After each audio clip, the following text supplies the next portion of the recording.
atacou princípios que têm a ver com o património religioso dos cristãos, não só da Igreja. Por conseguinte, considerei, ao abrigo da tutela que me está delegada, que esta obra não podia ser incluída nas selecionadas.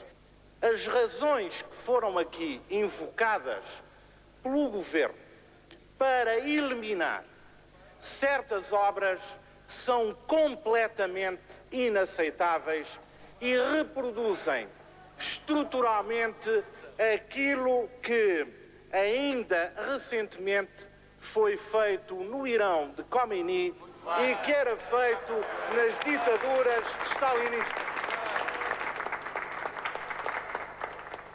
O drama não é que as pessoas tenham opiniões.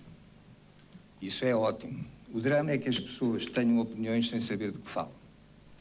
E quando o Sr. Subsecretário de Estado Sousa Lara, era inevitável dizer-lhe o nome, me acusa a mim de ter dividido os portugueses, esqueceu-se, ou talvez não tenha lido nunca, o Evangelho segundo São Mateus, ou talvez tenha lido uma antologia dos Evangelhos todos, com expurgada dos elementos perturbadores, e então talvez não tenha lido nunca que Jesus declarou que não vinha trazer a paz, mas a espada.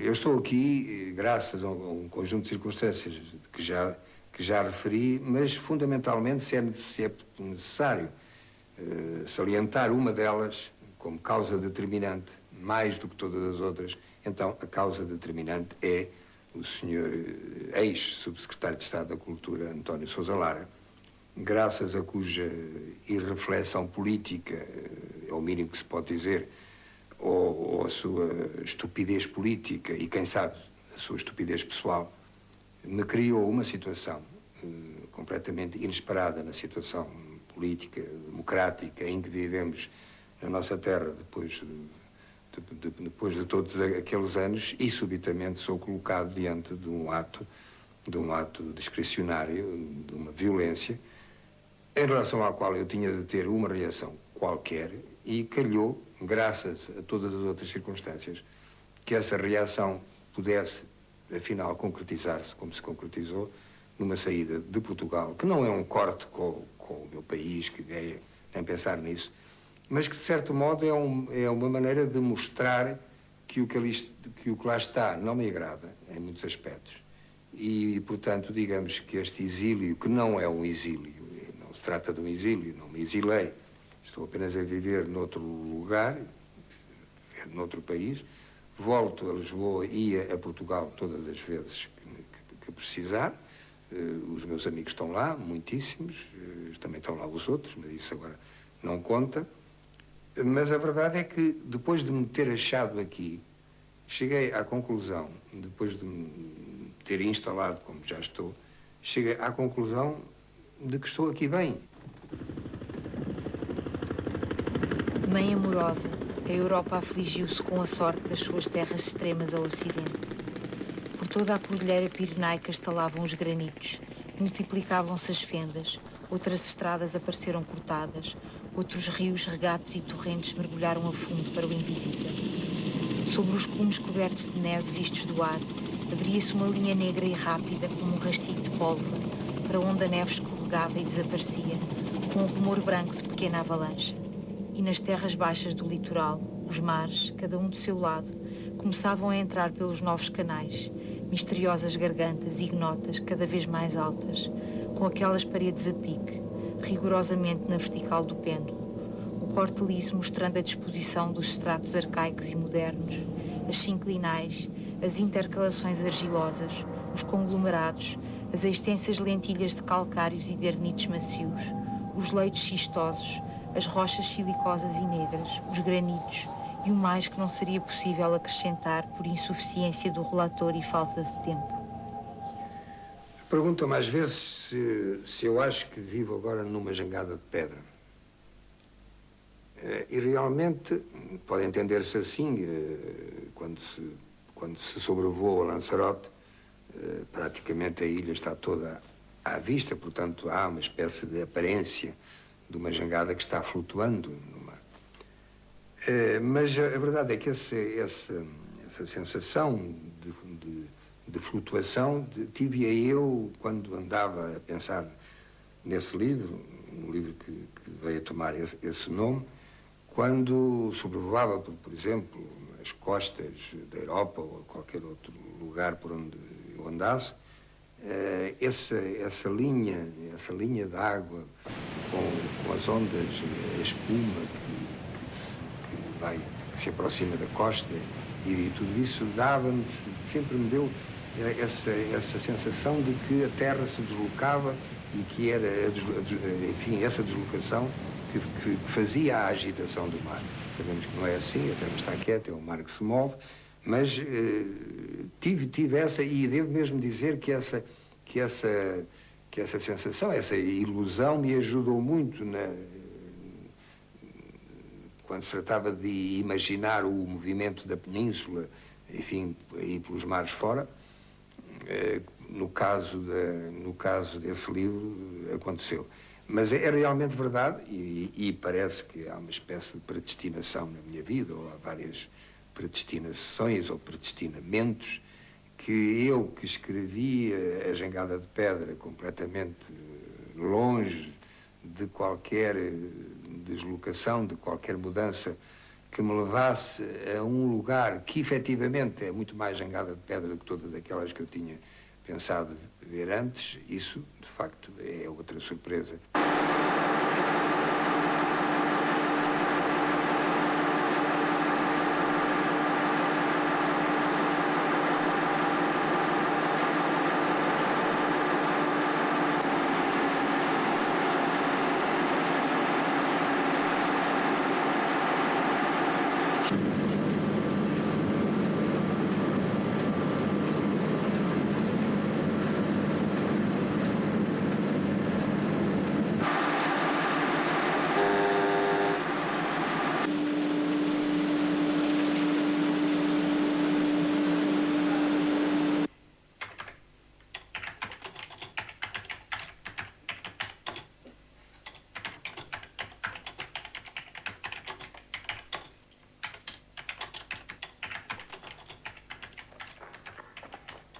Estes homens e estas mulheres nasceram para trabalhar. São gado inteiro ou gado rachado. Saem ou tiram-nos das barrigas das mães, põem-nos a crescer de qualquer maneira, tanto faz. Preciso é que venham a ter força e destreza de mãos, mesmo que para um gesto só. Que importância tem se em poucos anos ficarem pesados e hirtos? São cepos ambulantes que, quando chegam ao trabalho, a si próprios se sacodem e da rigidez do corpo fazem sair 2 braços e 2 pernas que vão e vêm. Por aqui se vê a que ponto chegaram as bondades e a competência do Criador, obrando tão perfeitos instrumentos de cava e ceifa, de monda e serventia geral. No geral do latifúndio, os homens e as mulheres têm seu tempo regateado de vida. Espanta-se a gente como alguns vão a velhos, e muito mais quando passamos, encontramos um que à vista é ancião e ouvimos dizer que tem 40 anos, ou esta mulher murcha e com a face encorreada ainda não fez 30. Afinal, viver no campo não dá vida acrescentada. São invenções da cidade, é como aquele regradíssimo ditado: deitar cedo e cedo erguer dá saúde e faz crescer. Tinha graça vê-los aqui com a mão no cabo da enxada e os olhos no horizonte à espera do sol, ou derriados das cruzes ansiando por um anoitecer que nunca mais chega. O sol é um desgraçado, cheio de pressa de sair e com tão pouca de se apagar, como os homens. Porém, vão-se acabando os tempos da conformação. Anda uma voz pelos caminhos do latifúndio, entra nas vilas e nas aldeias, conversa nos montes e nos montados, uma voz de 2 palavras essenciais e de outras muitas que explicam essas 2. 8 horas. Dizer isto assim parece dizer pouco. mas se dissermos 8 horas de trabalho já se começa a entender melhor. Não vai faltar quem reclame contra o escândalo. Afinal, que querem eles? Se dormirem 8 horas e trabalharem outras 8, que vão fazer às 8 que sobram? O que tudo isto é, bem eu sei, é um convite à malandrice. Não querem trabalhar. São as ideias modernas. A culpa foi da guerra. Perverteram-se os costumes. Quem havia de pensar roubarem-nos a Índia, quererem agora levar-nos à África? Esse barco que andou aí pelos mares a dar escândalo internacional. Um general da situação que se volta contra quem lhe deu as estrelas. Em quem é que havemos de ter confiança, diga-me cá? E agora às 8 horas, esta calamidade. O mal está em não se ter seguido a lei de Deus. Mais hora, menos hora, são 12 para o dia e 12 para a noite, contando com escurecer e amanhecer. E se de Deus a lei não é, então seja lei natural e, portanto, obedecida. É certo que o levantar do chão, pela própria natureza do conflito e das tensões que ali se analisam e ali se descrevem, evidentemente que é um livro com uma marca política e mesmo ideológica bastante forte. Mas isso não significa que os livros que vieram a seguir, os romances que vieram a seguir, estejam isentos dessa razão de ser e dessa razão de querer chegar aos leitores. Podemos dizer que a análise do poder absoluto em contradição com a capacidade, digamos, por um lado, o poder absoluto e restritivo, condenatório, digamos, expurgatório, que caracterizava, por exemplo, o nosso século XVIII, enfim, digamos, o tempo do Sr. Dom João V, em contradição com toda a fermentação das ideias novas vindas de França e tudo isso, e com essa contradição incrível que é o facto de um padre jesuíta, o padre Bartolomeu de Gusmão, querer inventar uma máquina de voar, o que parecia que estava em contradição com o peso da Igreja institucional, que nem quereria mover-se de onde estava.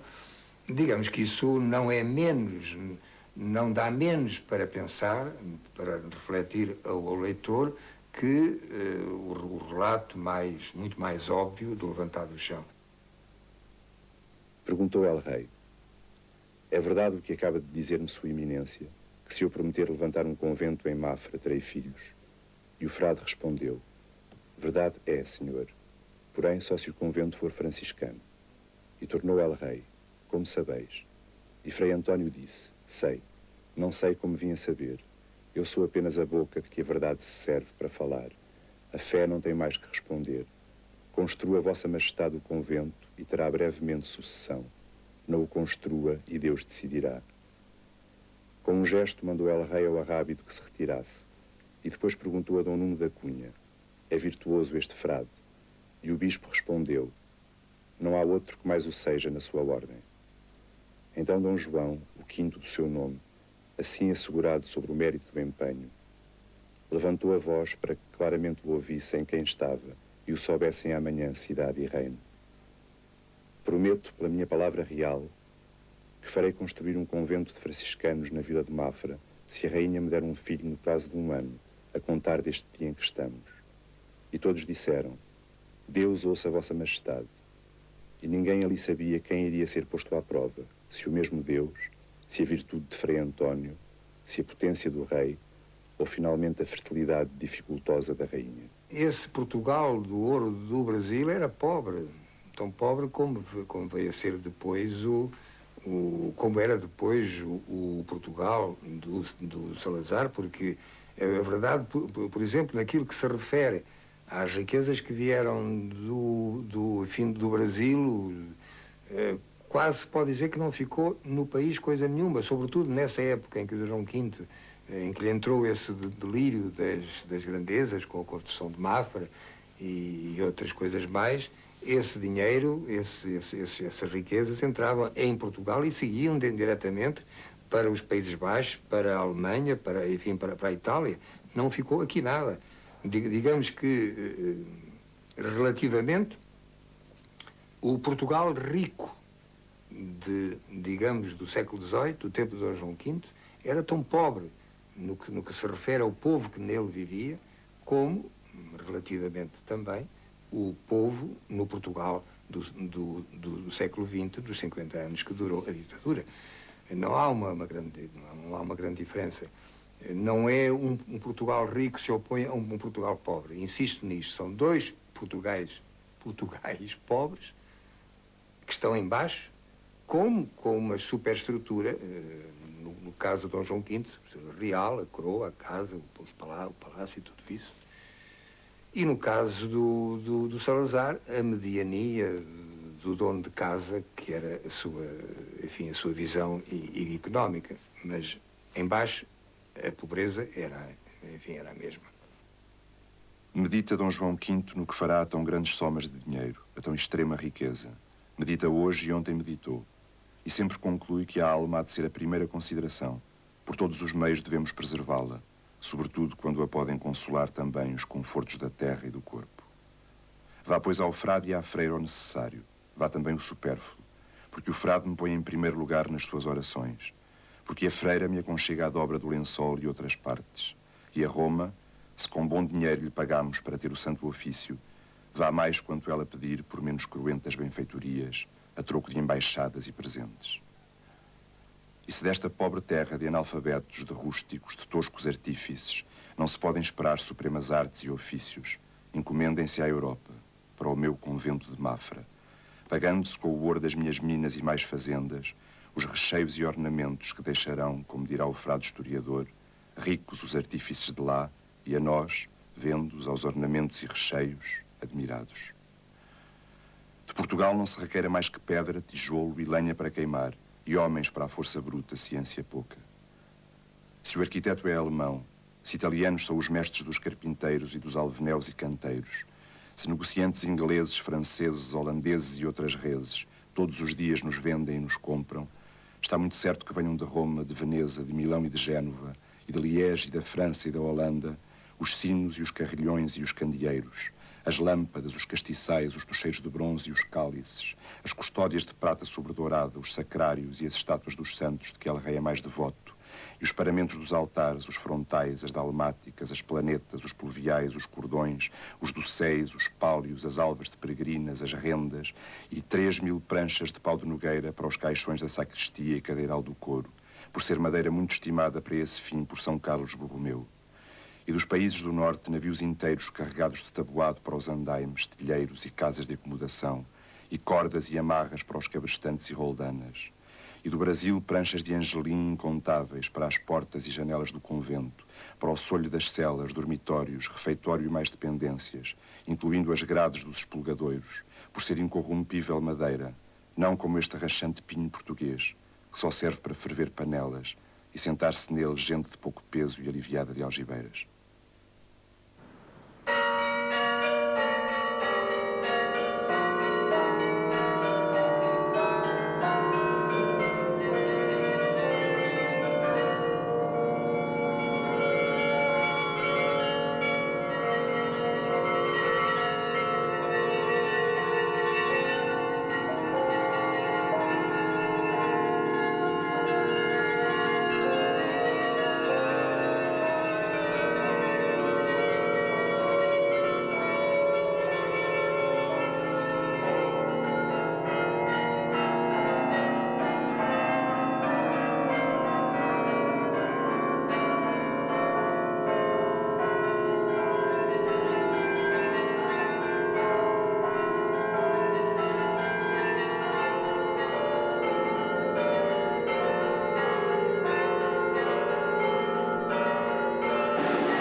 a ideia ou as ideias surgem de um modo mais inesperado, e não é sempre da mesma maneira. O caso do Ricardo Reis é um caso em que, subitamente, chegando a um hotel, sentando-me numa cama e inclinando para trás para descansar, de repente, como se me caísse do teto, aparece-me esta frase, que é o título do livro, O Ano da Morte de Ricardo Reis.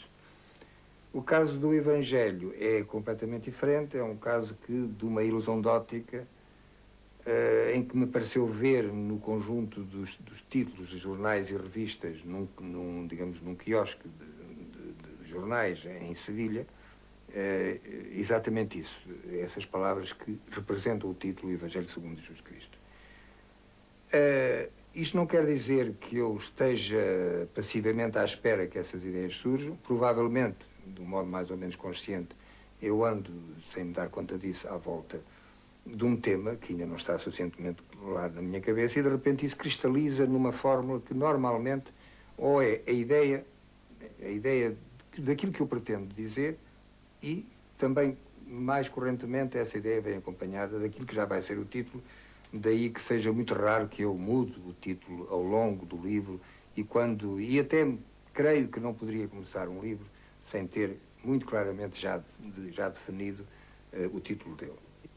Digamos que os meus livros nascem como nasce, por exemplo, uma planta, quer dizer, que ela tem de sair de uma semente, que é a ideia forte, e que depois vai aparecendo, muitas vezes, a planta jovem parece muito pouco com aquilo que vai ser o desenvolvimento último dessa mesma planta, e creio que é um pouco a mesma coisa que sucede nos meus livros. Quer dizer, há um tenteio constante, um somar de palavras umas atrás das outras, que me leva, por exemplo, a ser incapaz de escrever o capítulo 14 quando ainda estou no capítulo 2, só porque tive uma ideia que eventualmente será boa para o capítulo 14, e tenho que lá chegar.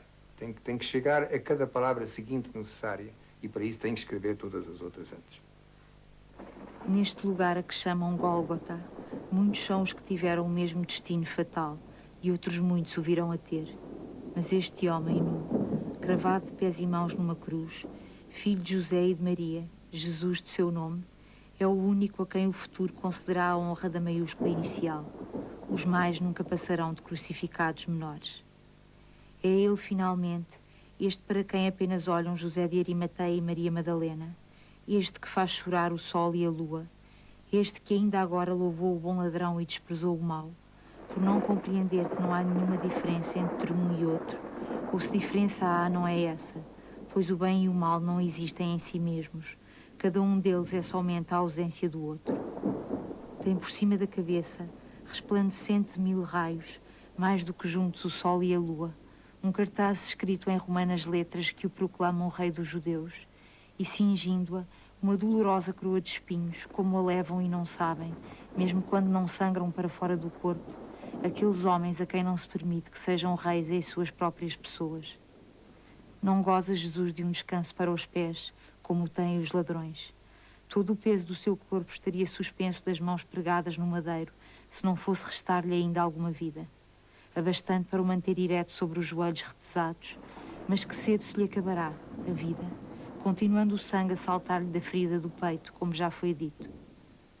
Entre as duas cunhas que firmam a cruz a prumo, como ela introduzidas numa escura fenda do chão, ferida da terra não mais incurável que qualquer sepultura de homem, está um crânio, e também uma tíbia e uma omoplata, mas o crânio é que nos importa, porque é isso que Gólgota significa, crânio.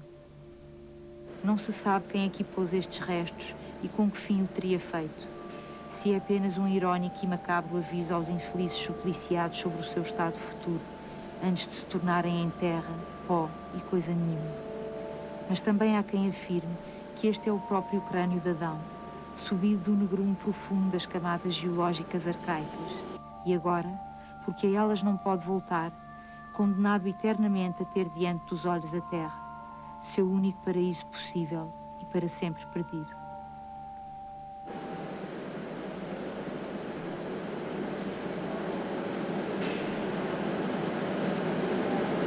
Jesus morre e já o vai deixando a vida. quando de súbito o céu por cima da sua cabeça se abre de par em par e Deus aparece vestido como estivera na barca, e a sua voz ressoa por toda a terra, dizendo: Tu és o meu filho muito amado, em ti pus toda a minha complacência.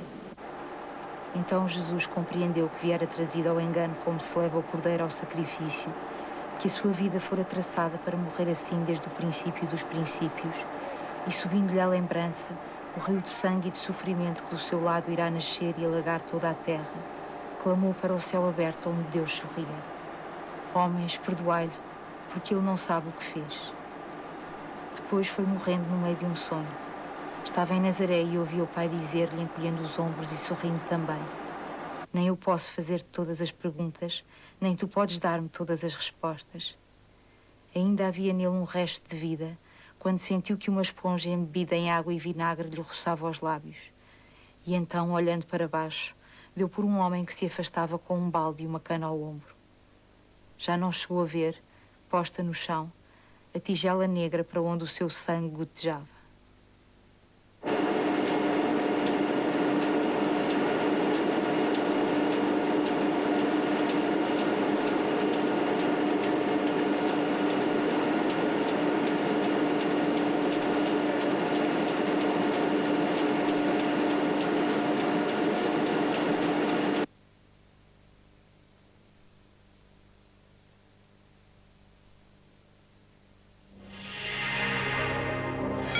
A tentação tem um rosto. Ontem e sempre. Louise Brooks. Lulu. A mulher de todas as transgressões. No filme proscrito de Georg Wilhelm Pabst. A buceta de Pandora. Hoje à noite, prove o sabor do pecado.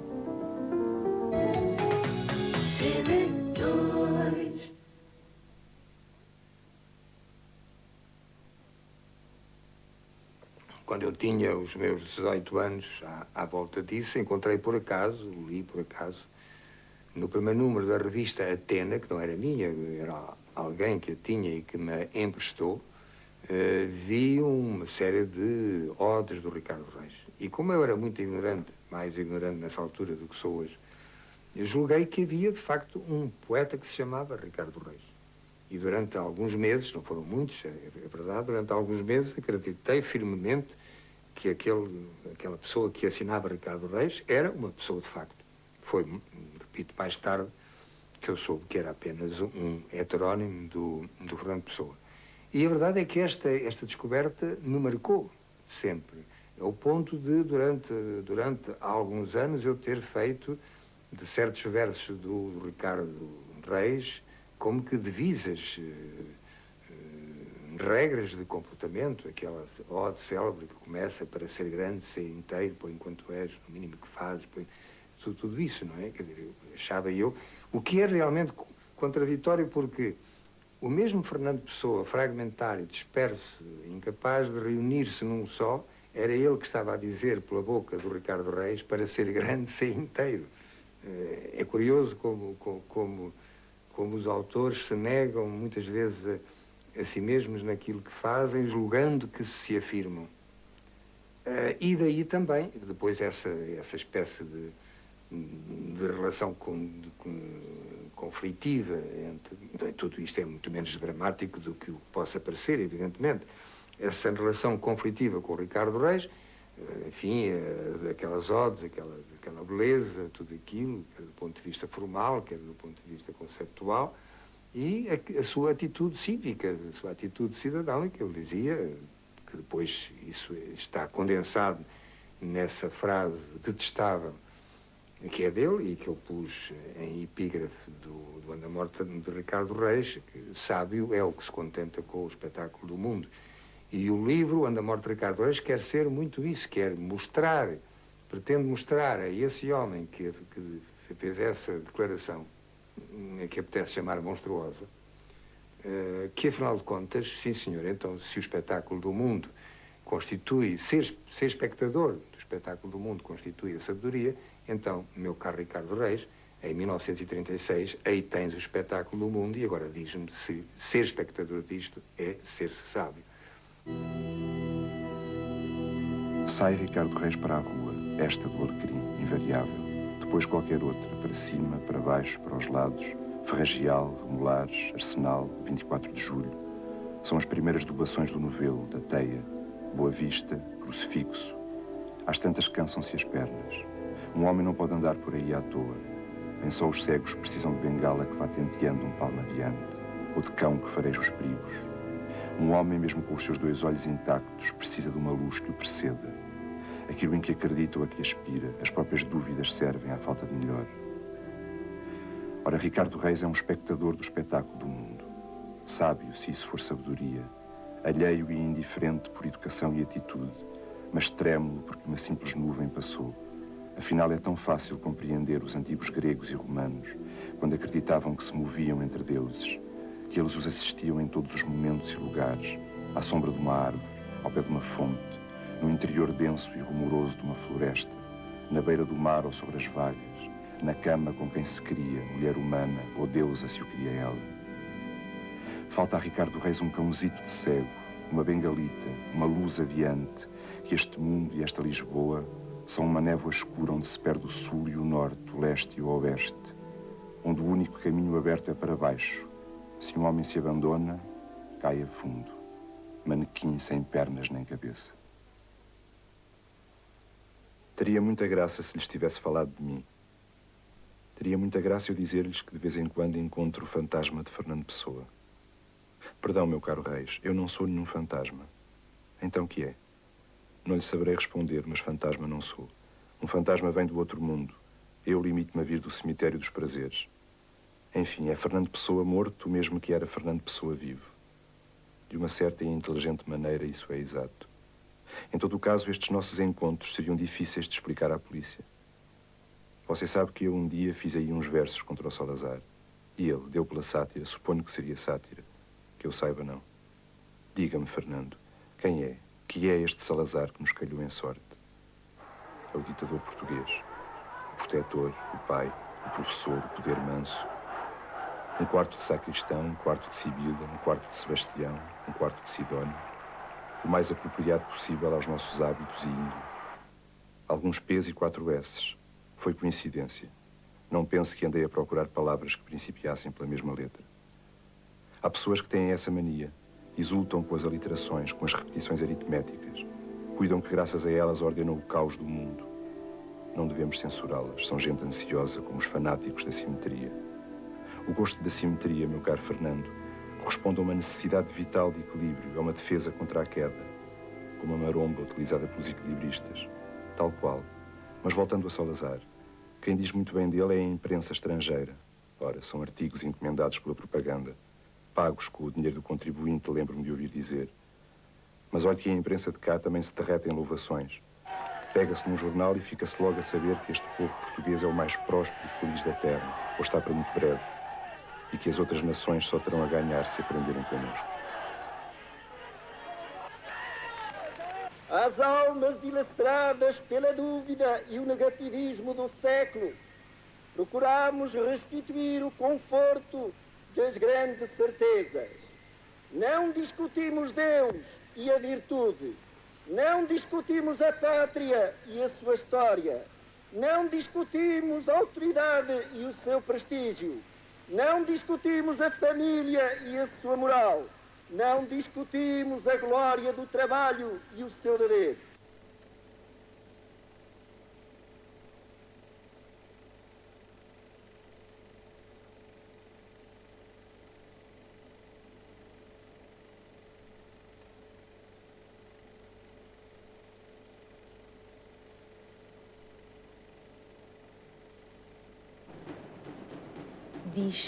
Dizem-no os jornais, quer por sua própria convicção sem recado mandado, quer porque alguém lhes guiou a mão se não foi suficiente sugerir e insinuar.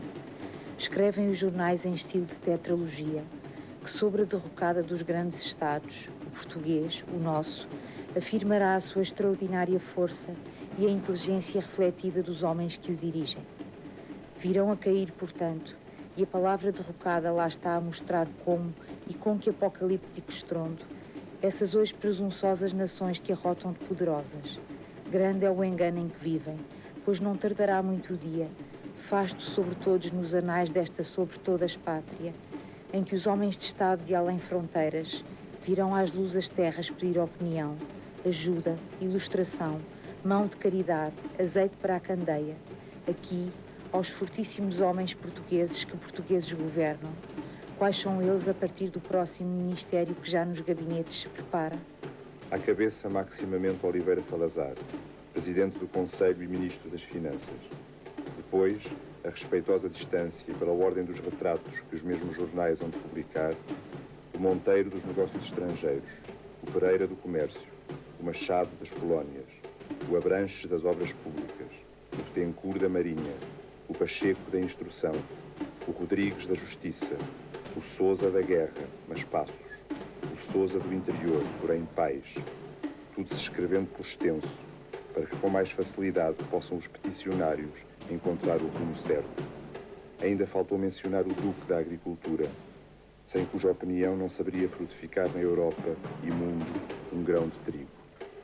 E também para as sobras, o entre parênteses umbrales das finanças, além de um das corporações, Andrade, que este Estado nosso e novo é corporativo, ainda que reverso. Por isso um subsecretário basta.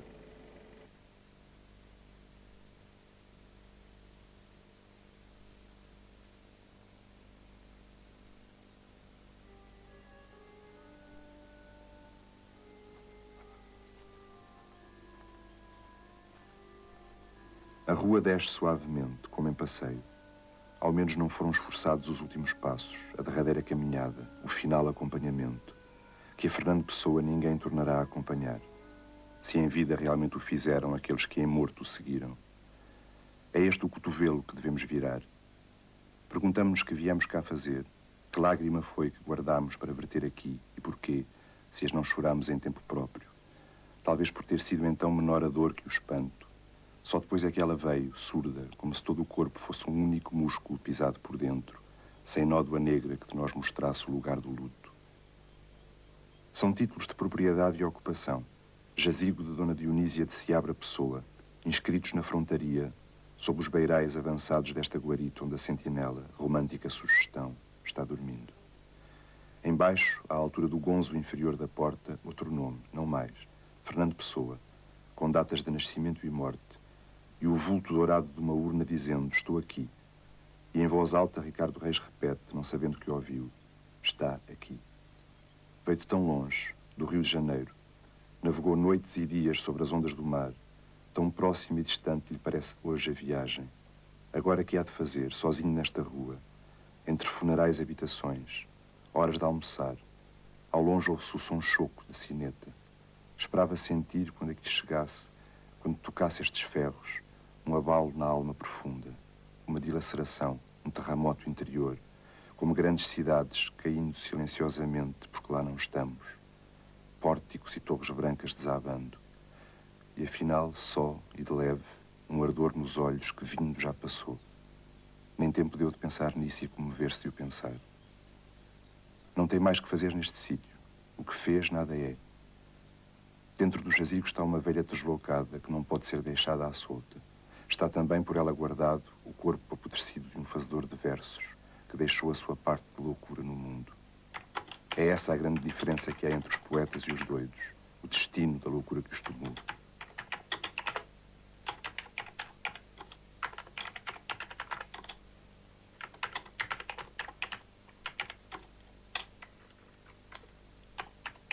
A questão da comunicação entre o autor e o leitor tem muito que se lhe diga. E tem muito que se lhe diga porque põe fundamentalmente a questão da sinceridade. E evidentemente que a sinceridade perfeita ou a comunicação totalmente sincera seria aquela em que o autor não escreveria ficções, o autor escrever-se a si próprio, diria tudo de si, para que o leitor, no momento de ler o livro, se essa comunicação se transformasse em livro, ficaria ou julgaria ficar a conhecer o autor. A questão está em que nenhuma confissão é sincera, mesmo que se tratasse, neste caso, de uma confissão total, ou que o parecesse, ou que o pretendesse parecer, E, portanto, alguma coisa ficaria reservado a que o leitor não chegaria nunca, e também por uma razão simples, é quando eu falo na sinceridade, há que acrescentar algo mais, que é a própria possibilidade que cada um de nós tem de chegar ao fundo de si mesmo e de dizer-se totalmente. Provavelmente há portas de que nós não temos sequer as chaves, mesmo que as quiséssemos abrir. Portanto, a sinceridade total significaria a abertura de todas essas portas e começaria por ser uma revelação para quem abre as portas, porque ficaria a conhecer sem fim e só depois é que se tornaria comunicação para outros. Resumiria isto tudo numa pequena frase, que aliás eu poria na cinta de cada livro, porque mesmo quando o autor se disfarça ou pretende disfarçar-se por trás do narrador, um leitor atento é capaz de tirar dali essa figura que se pretende invisível, mas que afinal de contas aparece mesmo por detrás de toda a complexidade da história, da abundância das personagens e tudo isso, aparece com certeza o perfil do autor. Eu iria mais longe e colocaria, pelo menos nos meus livros, uma cinta que diria: cuidado, leva uma pessoa dentro.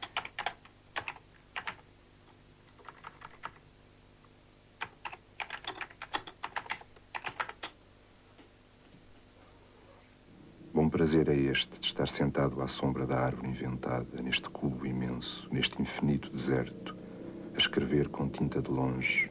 A quem? Para lá do risco que separa as areias e o céu, tão longe que sentado as não vejo, andam as pessoas que vão ler as palavras que escrevo, que as vão desprezar ou entender, que as guardarão na memória pelo tempo que a memória consentir, e que depois as esquecerão, como se fossem apenas o boquejar sufocado de um peixe fora d'água. Sentado no meio do campo despovoado, o escrevente segura o seu esquinado perfil para que nele se não percam os sinais de uma humanidade que cada instante torna mais imprecisa.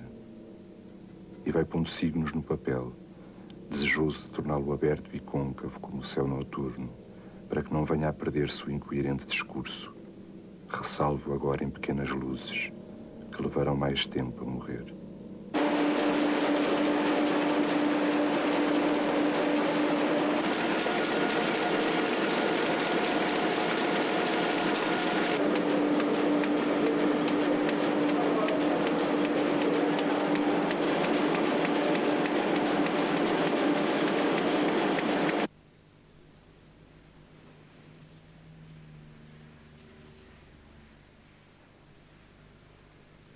Eu, pessoalmente, não preciso de muita coisa para ser feliz. Não fui feliz toda a minha vida, creio que ninguém se pode gabar disso. Hoje, se olho para trás, posso dizer que nunca fui tão feliz como sou agora, enfim, por razões várias. E posso mesmo dizer que, se eu comparar aquilo que é hoje, muito claramente, não tenho dúvidas, quaisquer dúvidas sobre isso, a minha felicidade, direi que antes posso ter acreditado ter sido feliz. Há que acrescentar, em todo caso, que a minha felicidade não se fez, não cheguei a ela. Eu não direi que não cheguei a ela, que cheguei a ela embora não a tivesse desejado. A felicidade deseja-se sempre. Mas a verdade é que há em mim uma espécie de fatalismo, não sei de onde é que me vem, mas cada vez mais eu tenho isso muito claro, que se eu ligar esta minha atitude de hoje, se eu começar a comparar com o que foi, neste particular, a minha atitude em todas as diferentes idades anteriores, eu chego a um momento, por exemplo, na adolescência, não sei exatamente em que idade, mas muito novo, eu lembro-me de ter dito um dia: aquilo que vier a ser meu, às mãos me há de vir ter. Então, a minha vida, como se isso tivesse sido uma espécie de divisa para sempre, a minha vida passou-se toda assim, pensando que aquilo que tivesse que ser meu, teria de ser meu e chegaria o dia em que o havia de ser. O que significa que eu nunca lutei por ter, fosse o que fosse. Nunca na minha vida tive qualquer tipo de ambição, nem de promoção profissional, quando enfim, prestava serviços por conta de outrem, como se costuma dizer. Não pensei em termos de carreiras profissionais nunca. Contentei-me em colher o que cada momento me ia dando, lutando por conservá-lo, evidentemente, esse é um direito e um dever, mas sem projetar nunca o caminho que respondesse a uma ambição e um fim alcançado. Nunca, nunca. E insisto nisto, nesta ideia, que para mim é muito clara. Provavelmente tenho tudo porque nunca quis nada.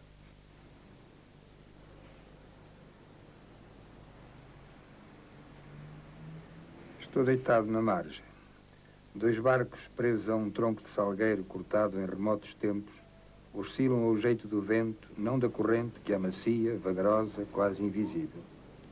A paisagem em frente conheço-a.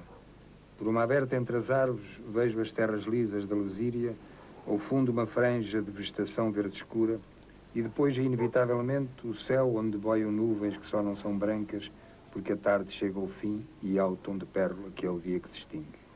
Entretanto, o rio corre. 3 metros acima da minha cabeça estão presos nos ramos rolos de palha, canolhos de milho aglomerados de lodo seco. São os vestígios da cheia. À esquerda, na outra margem, alinham-se os freixos que, a esta distância, por obra do vento que lhes estremece as folhas numa vibração interminável, me fazem lembrar o interior de uma colmeia. É o mesmo fervilhar, uma espécie de zumbido vegetal, uma palpitação, como se 10.000 aves tivessem brotado os ramos para numa ansiedade de asas que não podem erguer voo. Entretanto, enquanto vou pensando, o rio continua a passar em silêncio. Vem agora no vento da aldeia que não está longe, um lamentoso toque de sinos. Muito alto, 2 garças brancas desenham um bailado sem princípio nem fim. Vieram inscrever-se no meu tempo, irão depois continuar o seu, sem mim. Olho agora o rio que conheço tão bem. A cor das águas, a maneira como escorregam ao longo das margens, as espadanas verdes, as plataformas de limos onde encontram o chão as rãs, onde as libélulas pousam a extremidade das pequenas garras. Este rio é qualquer coisa que me corre no sangue, a que estou preso desde sempre e para sempre. Naveguei nele, aprendi nele a nadar. Conheço-lhe os fundões e as locas onde os barbos pairam imóveis. É mais do que um rio, é talvez um segredo. E contudo, estas águas já não são as minhas águas. O tempo flui nelas, arrasta-as e vai arrastado na corrente líquida, devagar. Quantos minutos passaram já desde que me deitei na margem, sobre o feno seco e doirado? Quantos metros andou aquele tronco apodrecido que flutua? O sino ainda toca. A tarde teve agora um arrepio. As garças, onde estão? Devagar levanto-me, sacudo as palhas agarradas à roupa, calço-me. Apanho uma pedra, um seixo redondo e denso, lanço-o pelo ar num gesto do passado. Cai no meio do rio, mergulha, atravessa as águas opacas, assenta no lodo do fundo, enterra-se um pouco. Mudou de sítio, talvez o inverno o arraste para mais longe, o restitua à margem de onde o tirei. Talvez ali fique para sempre. Desço até à água, mergulho nela as mãos e não as reconheço. Vêm da memória outras mãos mergulhadas noutro rio. As minhas mãos de há 30 anos. O rio antigo de águas que já se perderam no mar. Vejo passar o tempo.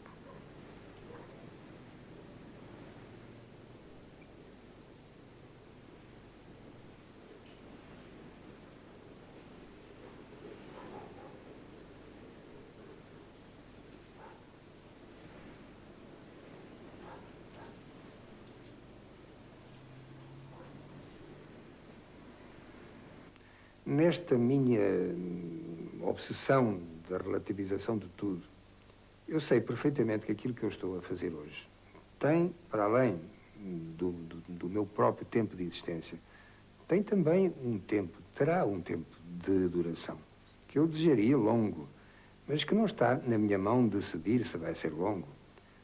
Um dia, como tudo no mundo, se acaba-se.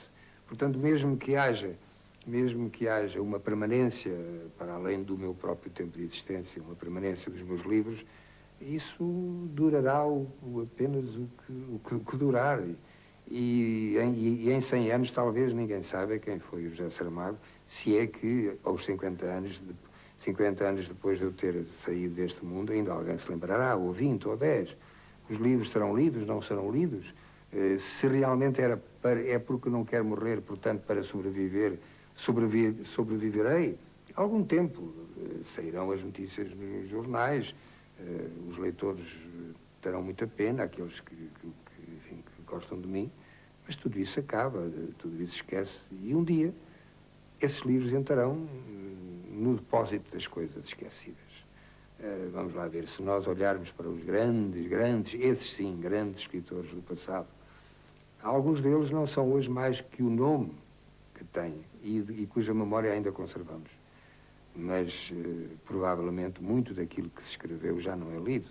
E não ler é uma maneira de esquecer. Mesmo que eu saiba que o Camões escreveu os Lusíadas, se eu não ler os Lusíadas, para que é que serve o Camões?